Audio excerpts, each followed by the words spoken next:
పక్కనే ఉంది కాబట్టి గాలి ఇట్లా లేపేస్తుంది నన్ను అసలు. అరే హే కింద పడతారు రే, కాపాడండి ఆ బాబు నన్ను. ఇంకా ఇట్లా ఉంటే స్పీడ్ కూడా వెళ్ళలేము. బిస్కెట్ ఈరోజు వా మొత్తం కొండల పైన ఇట్లా మబ్బులు కిందికి దిగి ఉన్నాయి. వర్షం పడుతుందబ్బా.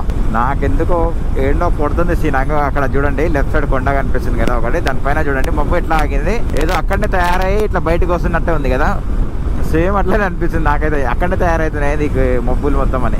మా గాలి అయితే ఫుల్ దారుణంగా కొడుతుంది. ఇది T032 అని ఏదో బైక్ నెంబర్ ప్లేట్ ఉంది. ఇది GS BMW GS, ఇంకా వెనక GT వస్తుంది, ముందర ఎక్స్పల్స్. వీళ్ళు ఏడికి పోతురు నాకు తెలిసి ధనుష్కోటి అనుకుంటా.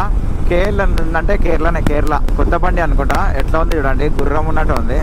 మన డ్రీమ్ ఇలాంటి పెద్ద బైక్స్ తీసుకోవాలని, కానీ ఏమవుతుందో ఏమో. ఇంకా ఇక్కడ నుంచి 246 కిలోమీటర్స్ చూపిస్తుంది, 4 hours 40 minutes చూపిస్తుంది. గాలి మాత్రం ఒక రేంజ్ లో వస్తుంది. ఆ గాలి వల్ల ముందరికి వెళ్ళలేకపోతున్నా, డేంజర్ వస్తుంది గాలి. ఈ గాలి ఏందో నాకేం అర్థం కావట్లేదు. ఫుల్ గాలి వస్తుంది, గాలి వల్ల అసలు వెళ్ళలేకపోతున్నా నేనైతే స్పీడ్గా. ఇట్లా నెట్టేస్తుంది రైట్ సైడ్ లో. 2 సార్లు పడిపోయేటోని అయిపోయినా ఎట్లనట్లు. ఇంకా చూడండి మనకి కేరళ అతను ఒక అతను కలిసిండు. ఆల్ ఇండియా రైడ్ లో ఉండంట అతను కూడా. ఇప్పుడు మన ఏమంటే వస్తుండో ఎక్కడికంటే, ఇప్పుడు మనం ఎక్కడికైతే వెళ్తున్నామో అక్కడికైతే మనం ఏమంటే వస్తుండో ధనుష్కోటికి. అక్కడ వరకు వస్తాడంట. ఇంకా తర్వాత నెక్స్ట్ లొకేషన్ ఇప్పుడు కేరళ నుంచి స్టార్ట్ చేసిండంట ఆల్ ఇండియా రైడ్. ఛానల్ అలాంటివి ఏం లేవు, కానీ జస్ట్ తిరుగుతుండంట అంతే. 22,000 కిలోమీటర్స్ అని ప్లాన్ చేసుకుండంట. ఇప్పుడు మనం స్టార్ట్ అవుతుండో కలిసిండు. ఇప్పుడే చాలాసేపు మాట్లాడినాం. నిజంగా చూడండి, చాలా మందికి డ్రీమ్ ఉంటుంది ఆల్ ఇండియా రైడ్ కొట్టాలని. అసలు ఛానల్ లేదు, ఏం లేదు అతనికి. జస్ట్ సోలో రైడ్ చేసుకుంటూ వచ్చేస్తుండో. కొన్ని టిప్స్ అయితే చెప్పినాను, ఇట్లా చేయి అట్లా చేయని. సిక్కిం కూడా వెళ్తా అంటుండో. అక్కడ కూడా నేను పర్మిట్ ఇప్పిస్తా, మనోడే ఉండని చెప్పిన. ఓకే అని చెప్పి నెంబర్ తీసుకోండు.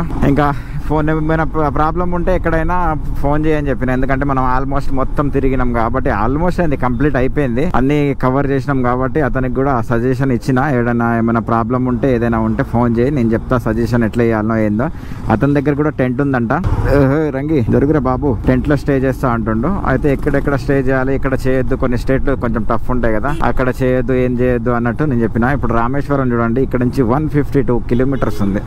బాబా ఈ రోడ్ ఏందో నాకైతే పిచ్చి లేపుతుంది. ఎన్ని స్పీడ్ బ్రేకర్లు అంటే ఒక్కొక్క కిలోమీటర్కి ఒక్కొక్క స్పీడ్ బ్రేకర్ ఉంది ఇక్కడ అయితే. ఆ స్పీడ్ బ్రేకర్లు దాటుడే అయిపోయింది మా పని అయితే. మీకు ఒకటి తెలుసా, నేను సముద్రం పక్క నుంచి రైడ్ చేస్తున్నాను. అదిగో మనకు కనిపిస్తుంది కదా బ్లూ కలర్ లో వాటర్ లో, ఇది మొత్తం సముద్రమే.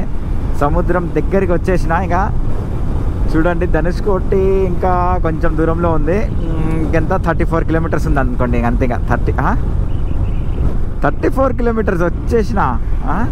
నేను కొంచెంలో షాక్ అయిపోయినా.